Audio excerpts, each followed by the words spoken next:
Welcome back. Now let's bring you the second part of Kritika's conversation with Harish Bhat, who's the chairman of Tata Global and a brand custodian of Tata Sons. She began by asking if there is a need for hiving off loss-making entities like the Nano. Let me go back to what Mr. Tata mentioned in his letter to shareholders, because I think that is a very, very important point. What he said was that we will continue to pursue the right financial metrics for all our shareholders. We will continue to nurture operating companies of the group as and when required by them. But he has also mentioned in that same letter that where a business is not viable, the group would look at exiting that business. So that is a focus of rationalizing, getting out of non-performing assets? Yes, of course. He has stated that in his letter. Okay. Would Nano be one of those ventures That's a decision for the board of Tata Motors to take. I would not want to impinge into any area which is within the authority of individual boards of companies. What about capital infusion? How aggressive or how strong will Tata Sons be, or will the group be, in looking at capital infusion into various operating companies? What I would like to say is that we would like an agenda of growth, but it has to be an agenda of profitable growth. So where the group sees opportunities for strong, profitable growth in the future, of course the group will take a conscious and well-deliberated call about investing in those opportunities. Okay. So give us some hints, Harish, in terms of what these opportunities would be. What are the top 3 or 4 operating companies? I can talk of operating companies where I am on the board. Let's take Tata Global Beverages, where I am the chairman of the board. What I can say is that as a company, we are a branded company. We have very, very strong brands of tea, coffee and water. You are aware of Tata Tea, which is a market leader in India. You are aware of Tetley, which has very strong positions in countries like Canada, the United Kingdom and several other countries in Europe. You are aware of 8 o'clock coffee, which has a strong position in the coffee market in several states of the United States of America. You are aware of Himalayan water, which is such a unique product. It is sourced from an underground aquifer in the Himalayas. So if you ask me for the strategy of Tata Global Beverages, where I am chairman on the board, I would very clearly say that one key element of the strategy would be to strengthen these brands greatly. Each of these brands have to, each time a consumer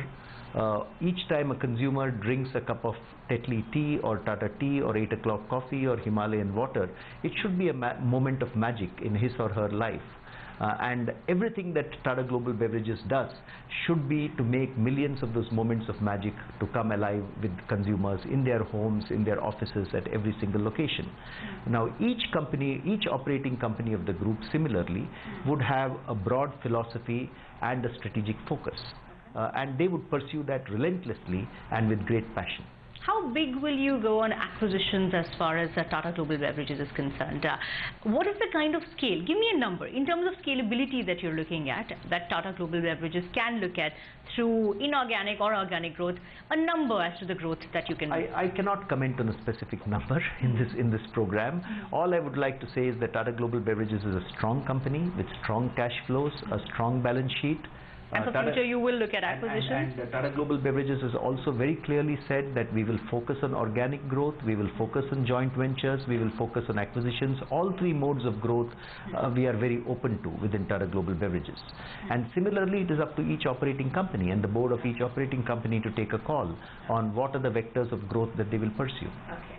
As brand custodian, Harish, there's a very important point that I want to bring up, and I understand that it's up to, so I want to talk about Tata Docomo specifically. I understand it's up to the board of Tata Docomo and the management, and there is a plan being put in place, but and the matter is sub judice. So I don't want to go into the specifics of the details. I completely understand that. But would it be fair to say that that is a matter that has been long pending, that the group is working to put this behind them and move on?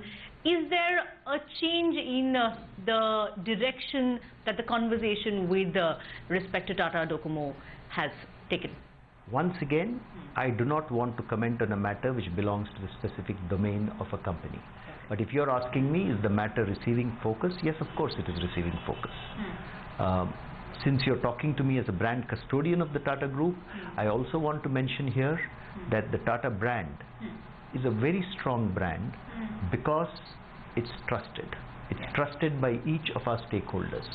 Those stakeholders could be our consumers, could be our shareholders, could be our joint venture partners, could be the communities in which we exist, could be our value chain partners. The Tata brand is based on trust. And the Tata brand is based on being a good corporate citizen. So when decisions are taken in the future on any matter, I think the Tata Group and Tata Sons will always bear in mind that these are two big pillars that the brand rests on and will continue to rest on in the future. So moving past the Tata Docomo issue is on the agenda? I do not want to make a comment on any specific area. You are working it belongs to a specific company. I do not want to make any comment here which is impinging on the authority of the board of an operating company. As far